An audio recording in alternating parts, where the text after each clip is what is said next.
나는 전능하신 아버지 하나님, 천지의 창조주를 믿습니다. 나는 그의 유일하신 아들 우리 주 예수 그리스도를 믿습니다. 그는 성령으로 잉태되어 동정녀 마리아에게서 나시고 본디오 빌라도에게 고난을 받아 십자가에 못 박혀 죽으시고 장사된 지 사흘 만에 죽은 자 가운데서 다시 살아나셨으며 하늘에 오르시어 전능하신 아버지 하나님 우편에 앉아 계시다가 거기로부터 살아있는 자와 죽은 자를 심판하러 오십니다. 나는 성령을 믿으며 거룩한 공교회와 성도의 교제와 죄를 용서받는 것과 몸의 부활과 영생을 믿습니다. 아멘. 우리 함께 찬양하겠습니다. 찬송가 549장입니다. 찬송가 549장 549장 함께 찬양하도록 하겠습니다. 내 주여 뜻대로 행하시옵소서. 온 몸과 영혼을 다 주께 드리니 이 세상 고락한 주 인도하시고 날 주관하셔서 뜻대로 하소서. 내 주여 뜻대로 행하시옵소서. 큰 근심 중에도 낙심케 마소서. 주님도 때로는 올 기도하셨네. 날 주관하셔서 뜻대로 하소서. 내 주여 뜻대로 행하시옵소서. 내 모든 일들을 다 주께 맡기고 저 천성 향하여 고요히 가리니 살든지 죽든지 뜻대로 하소서. 아멘.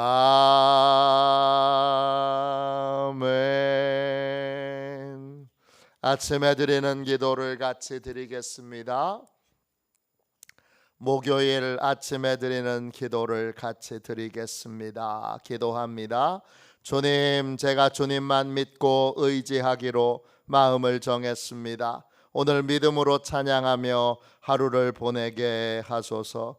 자비로운 주님, 이 시간 제게 임재해 주셔서 제 마음에 기쁨과 평안을 가득 부어주시고 제 모든 길을 인도하셔서 오늘 하루의 시간이 주님의 사명을 이루는 복된 날이 되기를 원합니다. 예수 그리스도의 이름으로 기도합니다. 아멘. 하나님 말씀을 같이 보겠습니다. 다니엘 4장 20절부터 25절까지 말씀입니다.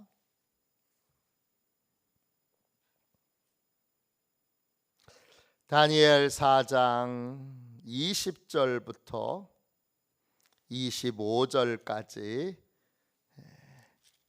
같은 목소리로 함께 읽겠습니다.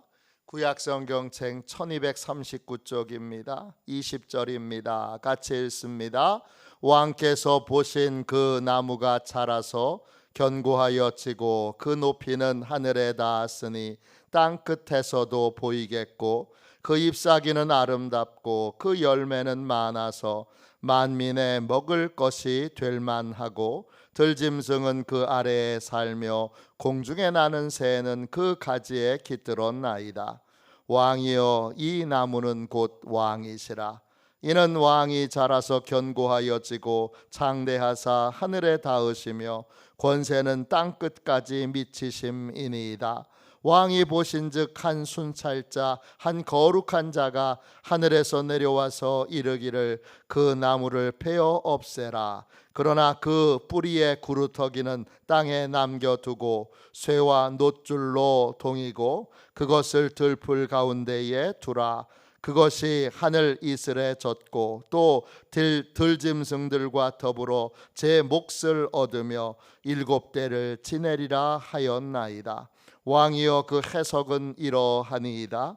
곧 지극히 높으신 이가 명령하신 것이 내 주 왕에게 미칠 것이라.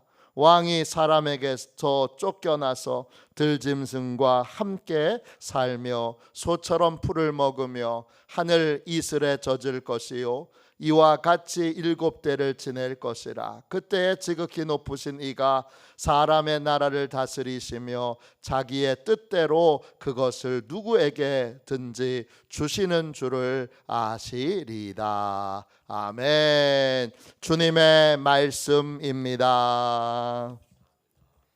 감사함으로 하나님의 말씀을 우리의 온 심령에 받았습니다. 우리가 인생에서 반드시 깨닫고 배워야 할 것들, 우리가 인생에서 반드시 깨닫고 배워야 할 것들, 이런 제목으로 같이 은혜 나누겠습니다. 제가 많은 것을 배운 책이 하나 있습니다. 마인드셋이라고 하는 책입니다.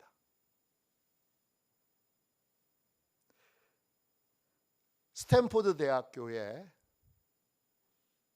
교수인 캐롤 드웩이라고 하는 분이 쓰신 책이에요. 마인드셋, 간단하게 말하면 마음먹기라는 뜻이죠. 캐롤 드웩이 여러 성공한 사람과 실패한 사람들을 분석해 본 끝에 그 성공과 실패가 마음먹기에 달려 있더라는 거예요. 두 가지 종류의 사람이 있는데, 하나는 성장형 마인드셋을 갖고 있는 사람이 있어요. 성장형 마음먹기를 하는 사람이 있고, 또 한 사람은 고정형 마음먹기를 하는 사람이 있어요. 성장형 마인드셋이라고 부르고 고정형 마인드셋으로 그렇게 불러요. 고정형은 어떤 사람이냐 하면 모든 것은 다 정해져 있다고 생각하는 사람이에요. 성공할 사람과 실패한 사람은 정해져 있어요. 그런 기준에서 보면 실패는 뭐예요? 능력이 없다는 게 입증된 거예요. 그래서 이 고정형 마음먹기를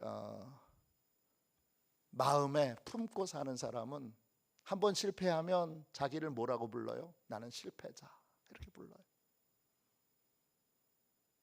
이 실패자들, 스스로를 실패자라고 부르는 사람이 제일 힘든 건 뭐냐면 비판하는 거예요. 비판은 뭐냐 하면 실패자로 평가받는 거예요. 그냥 막 몸소리를 치는 거예요. 이런 사람들은 성공한 사람들을 볼 때 나는 실패하고 저 사람은 성공한 사람, 저 사람은 성공하기로 결정된 사람, 나는 실패한 자로 이미 결정된 사람, 그렇게 여기기 때문에 성공한 사람들을 뭘로 보느냐? 질투와 또 질시의 대상으로 봐요. 그래서 맨날 성공한 사람들을 보며 질투하는 마음을 품고 배우려는 마음을 갖고 있지 않아요. 이게 고정형 마인드셋, 고정형 마음먹기에 태도를 가진 사람이에요. 반대로 성장형 마인드셋이 있어요. 성장형 마인드셋은 뭐냐 하면 사람은 계속 발전할 수 있다고 생각해요. 성공도 실패도 다 배움의 계기가 된다고 생각해요. 그래서 실패하고 나서 뭐라 그러느냐? 잘 배웠다고 말해요. 에디슨이 대표적인 사람이죠. 이 전구를 발견하고 전구를 발명할 때까지 수천 번의 실패를 했어요. 근데 뭐라고 얘기하느냐? 나는 왜 전구를 저렇게 만들면 안 되는지 그 이유를 배웠다, 그렇게 말해요. 이번에 한 번 더 배웠다, 이번에 한 번 더 배웠다, 그렇게 말해요. 실패는 배우는 거예요. 또 여러 상처도 배우는 거예요. 인생에서 일어나는 모든 일들은 다 배우는 거예요. 배워서 계단을 밟고 올라가듯이 성장하는 거예요. 그냥은 도약할 수 없잖아요. 계단을 밟고 올라가야지. 비판은 뭐예요? 비판은 내가 생각하지 못했던 나의 부족하고 약한 부분에서 내가 깨닫고 배워야 될 부분을 알려주는 거예요. 그러니까 감사하죠. 성장형 마인드셋을 갖고 있는 사람들은, 목사의 경우는 설교를 일부러 자주 비판을 받으려고 들어요.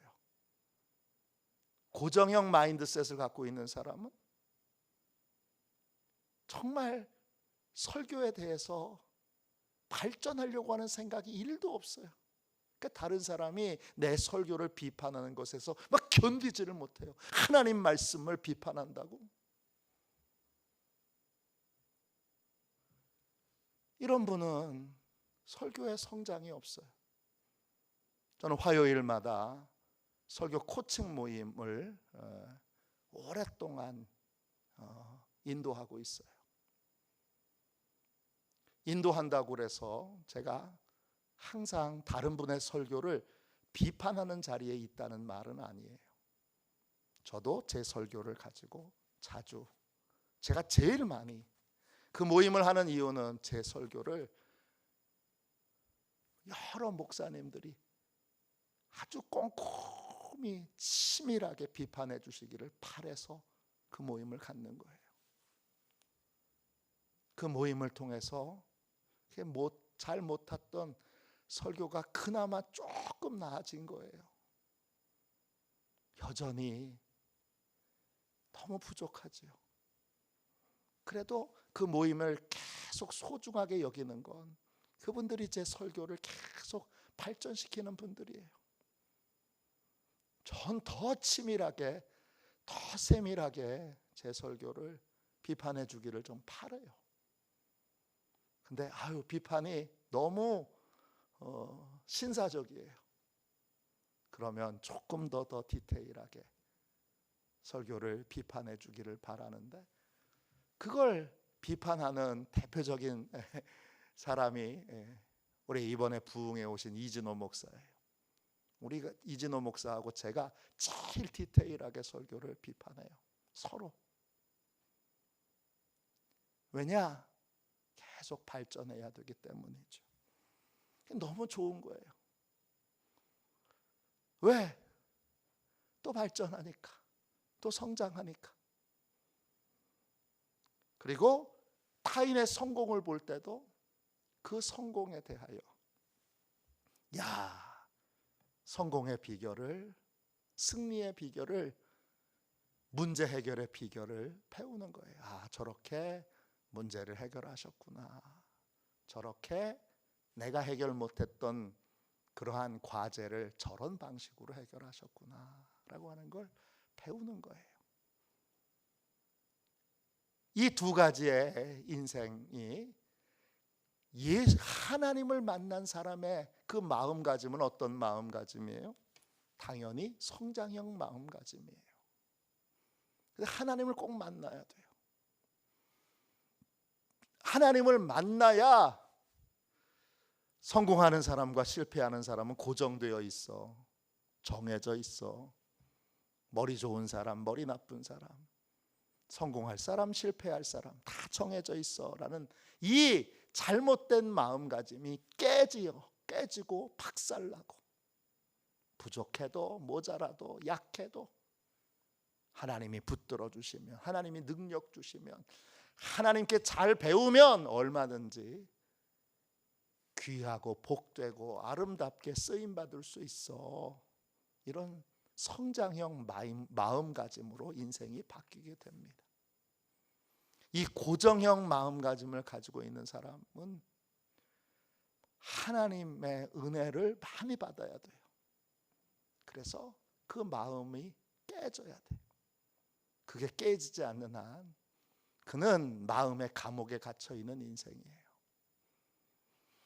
청년들 중에서, 학생들 중에서, 어린이들 중에서 이 마음의 감옥에 갇혀 있는 학생들이, 청년들이 많아요. 은혜 받았다는 거 다른 거 아니에요. 마음가짐이 바뀌는 거예요. 그러면 우리는 늘 배워야 돼요. 실패에도 배우고, 또 여러 연단에도 배우고, 또 상처에도 배워야 돼요. 여러 일들을 겪으면서 정말 성숙하고 또 성장하는 사람은 늘 이렇게 말해요. 잘 배웠네. 잘 배웠네. 하나님이 종종 그렇게 칭찬해 주세요. 하나님이 주시는 칭찬 가운데 가장 큰 칭찬은 정말 눈물이 쏙 나는 칭찬이 있어요.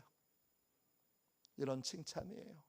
이 목사 잘 배웠다. 이 칭찬이에요. 눈물 쏙 나는 칭찬이에요. 마음이 뜨거워지는 칭찬이에요. 그러니까 뭘 배워야 되는 거예요?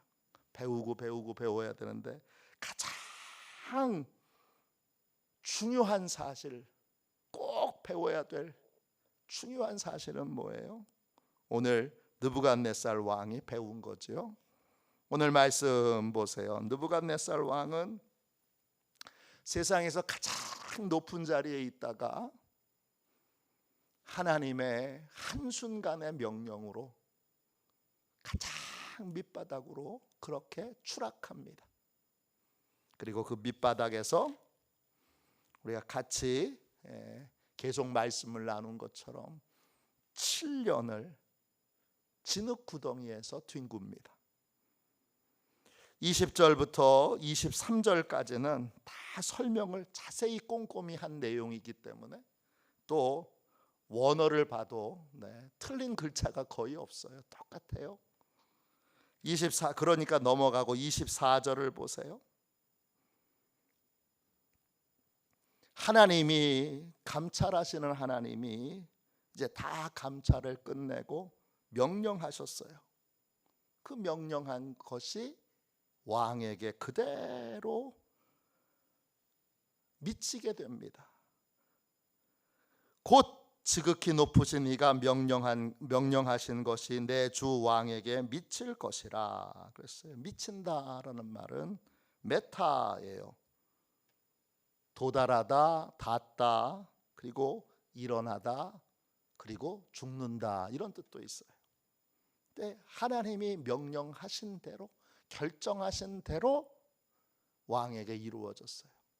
어떻게 이루어졌어요? 하루아침에 가장 높은 곳에, 가장 위대한 자리에, 가장 많은 사람들이 땅끝에서부터 부러워하고 우러러보는 자리에서 추락하여 맨 밑바닥으로 진흙 구덩이 속으로 던져진 거예요.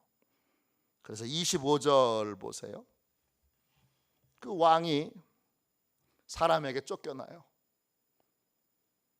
그리고 들짐승과 함께 바깥에서 짐승처럼 살아요. 소처럼 풀을 먹고 살아요. 몇 년 동안요? 7년 동안. 토르예요. 토르. 숫소라는 뜻도 있지만 맷 비둘기라는 뜻도 있어요. 근데 여기서는 숫소로 써놓은 글자예요. 토르, 숫소가 풀을 먹어요. 이 풀이 원래는 아쉬라는 말인데 나방이라는 뜻이에요. 나비하고 다른 나방 아시죠? 그 나방이라는 뜻이고, 또 어떤 뜻이 있느냐 하면 시간을 낭비하는 자, 게으른 자, 이런 뜻도 있어요. 그리고 이 뜻이 계속해서 발전하고 의미를 더해서 들판에 풀이라는 의미도 돼요. 그러니까 풀을 먹는다는 건 무가치하고 무의미한 시간과 무가치하고 무의미한 그러한 삶을 살게 된다는 거예요. 풀을 먹어요. 먹는다. 태엠이에요. 불결하다, 오염되다, 이런 뜻이에요. 먹는데 어떤 걸 먹느냐? 더러운 걸 먹는 거예요. 왕이면 가장 깨끗하고 가장 고급스러운 걸 먹던 사람인데 가장 더러운 걸, 가장 지저분한 걸, 가장 오염된 걸 먹게 되는 거예요. 그게 소처럼 풀을 먹는다는 뜻이에요. 바깥에서 쫓겨나서 들짐승과 함께 지내면서 무의미한 시간을 보내고, 그리고 불결한 걸 살아야 되니까 오염된 걸 죽지 않고 살아야 되니까 억지로 먹으면서 지내는 거예요. 그러면서 하늘의 이슬, 아침마다 새벽마다 하늘의 이슬에 몸이 젖습니다. 하늘의 이슬은 천국의 이슬이죠. 젖는다라는 말이 체바예요. 재밌는 말은 젖는다라는 뜻도 있지만 주인, 군대, 섬김, 이런 뜻도 있어요. 하늘의 이슬이 젖는다는 것, 온 우주 만물의 주인이 누구이신지를 매일매일 깨닫는 거예요. 내가 주인이 아니었구나. 이 진흙 더미에서 던져지면서, 이 진흙 더미에서 뒹굴면서, 이 진흙 구덩이에서 뒹굴면서 깨달은 거예요. 내가 세상의 주인이 아니고 온 세상의 주인이, 온 우주 만물의 주인이, 또 이 모든 것의 주인이 따로 계시는구나 라는 걸 아침마다 깨닫는 거예요. 새벽마다 깨닫는 거예요. 그렇게 계속 깨닫게 돼요. 그렇게 7대를 지나서 7대를 지나게 될 텐데, 그 때가 이단이에요. 계절이라는 뜻이 있어요. 7계절을 지나는 거예요. 봄을 7번 지나고, 여름을 7번 지나고, 가을을 7번 지나고, 겨울을 7번 지나는 거예요. 즉 7년을 지내는 거예요. 그 7년 동안은 어떤 기간이에요? 느부갓네살에게는 고난의 기간이죠. 근데 하나님이 왜 이런 고난의 기간을 주셨어요? 25절 끝에 나오죠. 배우도록 하기 위해서예요. 그때에 지극히 높으신 이가 사람의 나라를 다스리시며 자기 뜻대로 그것을 누구에게든지 주시는 줄을 아시리이다. 몰랐던 걸 명확하게 알도록, 배우지 못했던 것들을 배우도록 하나님이 7년의 연단 기간을 주셨다는 거예요. 그리고 그걸 알았을 때, 깨달았을 때, 그리고 그걸 어떤 상황에도 잊지 않고 기억할 수 있게 되었을 때 연단은 끝나게 되는 거예요. 고난에는 다 이유가 있어요. 고난에는 다 목적이 있어요. 이유가 있다, 목적이 있다. 무슨 말이에요? 배워야 될 것이 있다는 거예요. 느부갓네살의 고난을 통해서 꼭 배워야 될 건 뭐예요? 인생의 왕이 따로 계신다는 거예요. 네가 왕 노릇하면 안 된다는 거예요. 인생의 왕은 하나님이시고 너는 하나님의 다스림을 받고 하나님의 통치를 받아야 안전하다는 거예요. 네가 네 인생의 운전대를 잡으면 안 된다는 거예요.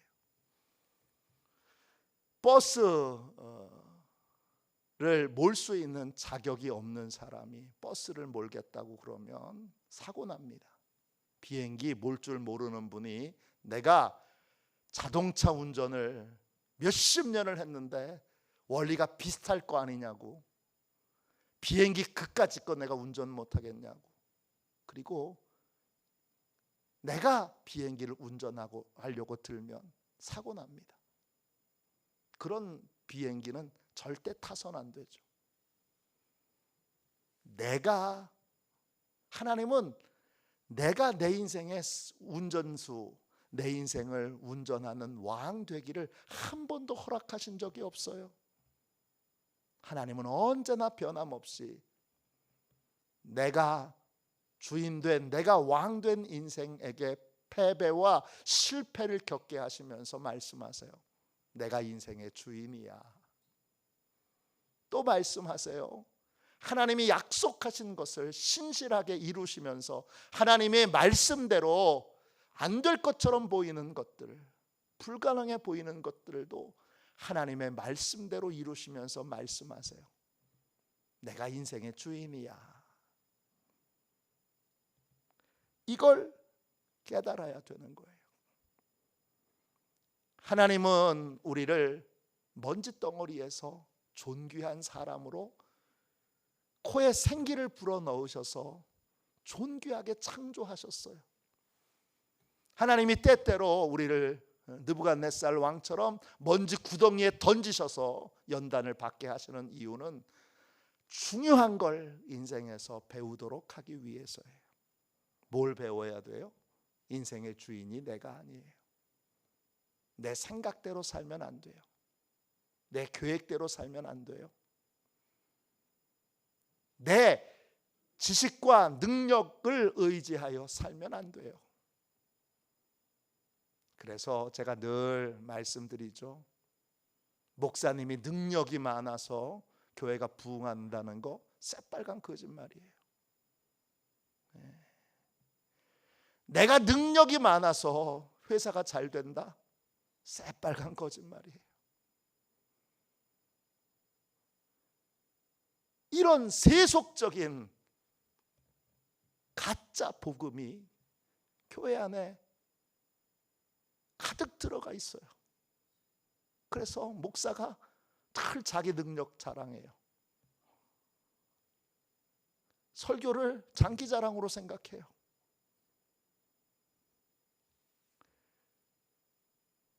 뭐 좀 성과를 내면 자기를 자랑하는데 아주 그냥 혈안이 되어 있어요.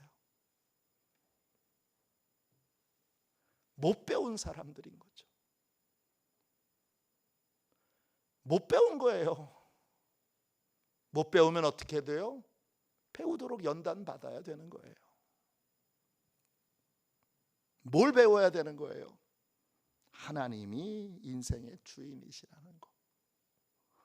상노병사 모든 것이 하나님의 손에 달려 있다는 거죠.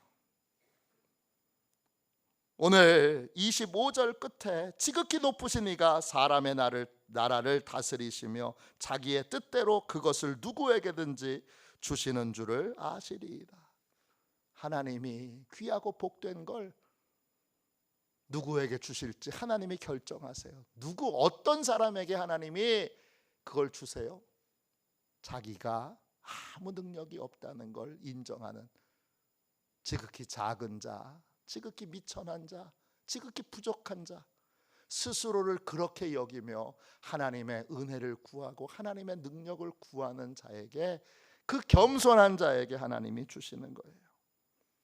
인생에 연단이 있죠. 아우, 나 연단 좀 그만 받았으면 좋겠어. 왜 나는 이렇게 연단이 많아? 연단이 많은 사람의 특징이 뭐죠? 여전히 자기가 인생의 주인이에요. 자기 멋대로 하려고 드는 거예요.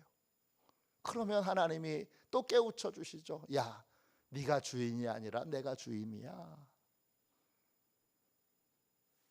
어느 공동체를 가도 거기에 모든 걸 책임을 맡은 분의 뜻 말고 내 뜻대로 되는 게 어디 있어요? 학교에 가면 교장 선생님에게 허락받지 않고 할 수 있는 게 뭐가 있어요? 여름 성경학교 위에서 제가 우리 장로님께 좀 우리 큰 프린트가 없으니까 프린트를 해달라고 그랬더니 그것도 교장 선생님 허락을 받아야 된대요. 그래서 교장 선생님이 허락해 주셔서 프린트를 해오셨어요. 그 종이 한 장 인쇄하는 것도 여러분 교장 선생님의 허락을 받아야 되는 거예요. 그러면 온 우주 만물의 주인이 하나님이신데 내가 좋은 계획을 세웠다고, 내가 좋은 그러한 방법을 알고 있다고 주인의 허락 없이 그 되겠어요? 안 되죠. 학교에 종이 한 장도 프린트 하나도 교장 선생님의 허락 없이는 안 되는데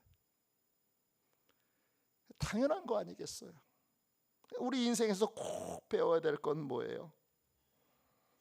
하나님이 인생의 주인이시라는 거예요. 뭐든지 주인의 뜻대로 되니까 주인의 허락을 받아야 한다는 거예요. 주인의 허락 없이는 아무것도 되지 않아요. 그걸 배운 사람이 연단을 통과한 사람인 거예요. 연단, 난 내내 연단을 받았어요. 지금도 연단을 받고 있어요. 그럼 한번 정직하게 자기 자신을 돌아보며 내가 연단을 통해서 배운 게 뭔가? 배운 게 없으면 졸업 못하죠. 여전히 광야에 있을 수밖에 없고 가나안 땅에 못 들어가는 겁니다. 뭘 배워야 되는 거예요?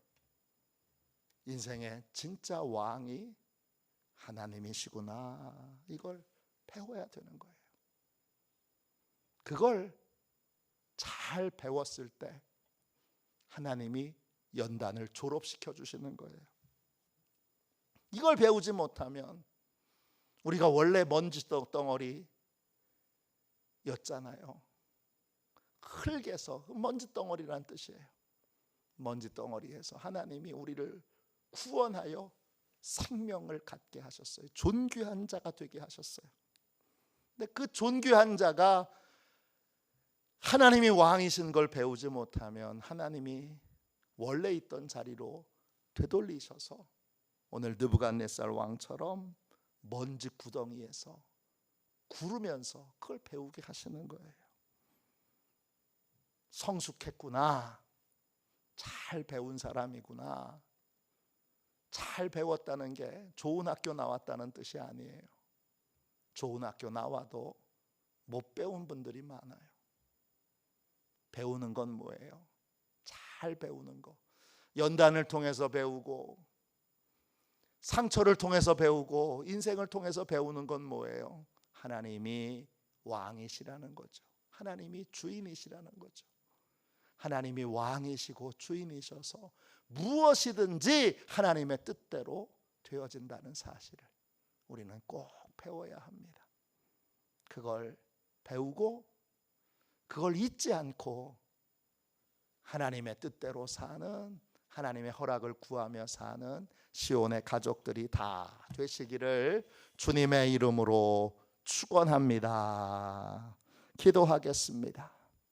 자비로우신 하나님, 은혜와 사랑을 감사합니다. 부족하고 연약한 저희들, 하나님이 함께 계시면 주여 부족한 것이 문제가 되지 않고 연약한 것이 아무 문제가 되지 않음을 주여 깨닫게 해주신 것 감사합니다. 늘 인생에서 배우게 하시고 성장하게 하신 하나님, 이제 참으로 가장 귀한 것을 하나님 배우기 원합니다. 하나님을 경외하는 것이 지혜의 근본입니다. 왕이신 하나님을 경외하여 무엇이든지 하나님의 뜻대로 하고 하나님의 허락을 구하고 하나님의 허락이 없을 때는 기다릴 줄 아는 주여 배운 자가 되게 해주시고 성숙한 자가 되게 해주시고 연단을 받고 연단을 졸업한 자가 되도록 하나님 축복하여 주시옵소서. 거룩하신 예수님의 이름으로 간절히 기도하옵나이다. 아멘. 주기도문 하겠습니다. 하늘에 계신 우리 아버지, 아버지의 이름을 거룩하게 하시며 아버지의 나라가 오게 하시며 아버지의 뜻이 하늘에서와 같이 땅에서도 이루어지게 하소서. 오늘 우리에게 일용할 양식을 주시고 우리가 우리에게 잘못한 사람을 용서하여 준 것 같이 우리 죄를 용서하여 주시고 우리를 시험에 빠지지 않게 하시고 악에서 구하소서. 나라와 권능과 영광이 영원히 아버지의 것입니다. 아멘. 우리 설교 능력을 위하여 같이 기도하겠습니다. 설교 능력을 위해서 같이 기도하고 오늘 말씀을 붙들고 간절히 기도하겠습니다. 교회학교, 여름성경학교, 중고등부 수련회, 청년부 수련회에 모든 학생들이 참여하고 새로운 학생들이 많이 올 수 있도록 하나님이 보내주시도록 기도해 주십시오. 이제 다음 주부터 이제 엘리베이터 공사가 진행됩니다. 하나님께서 그 공사하는 모든 분들의 마음에 하나님의 일을 한다는 마음으로, 하나님의 일을 하는 마음으로, 예배하는 마음으로 공사에 참여할 수 있도록 안전하게 지켜주시고 공사가 또 잘 이루어질 수 있도록 기도해 주시기를 부탁드립니다. 설교 능력을 위하여 같이 기도하고 이 세 가지 제목과 여러분이 가지고 오신 기도 제목으로 함께 뜨겁게 기도하겠습니다. 기도하겠습니다. 하나님 아버지, 이중구 목사님과 조지혜 사모님에게 건강과 지혜를 주옵소서. 목사님께서 말씀을 준비하기 위해 하나님께로 나아갈 때 하나님의 긍휼과 자비를 목사님의 마음에 가득 부어주시고 꼭 전해야 할 하나님의 말씀을 준비하도록 날마다 충만한 영감을 더하여 주옵소서. 말씀이 선포될 때 회개의 역사, 심령의 변화, 삶의 변화가 일어나게 하옵소서. 말씀을 선포하시는 곳마다 100배, 60배, 30배로 열매 맺게 하옵소서. 지혜, 지식, 가르치는 은사, 예언의 은사가 풍성하게 하옵소서. 말씀을 연구할 수 있는 충분한 시간과 여유 그리고 장소를 주옵소서. 목사님의 말씀이 불이 되게 하시고 영과 혼과 골수를 원수를 쪼개는 놀라운 능력으로 나타나게 하옵소서. 목사님의 말씀을 통해 치유의 능력이 나타나 영혼과 육체를 치유하게 하소서. 선포된 모든 말씀은 반드시 책으로 만들어져 전 세계 사람들에게 양육 교재로 사용되게 하소서. 아멘. 우리도 손들과 함께 주님 3번 부르짖어 간절히 하나님 앞에 기도하겠습니다. 기도합니다. 주여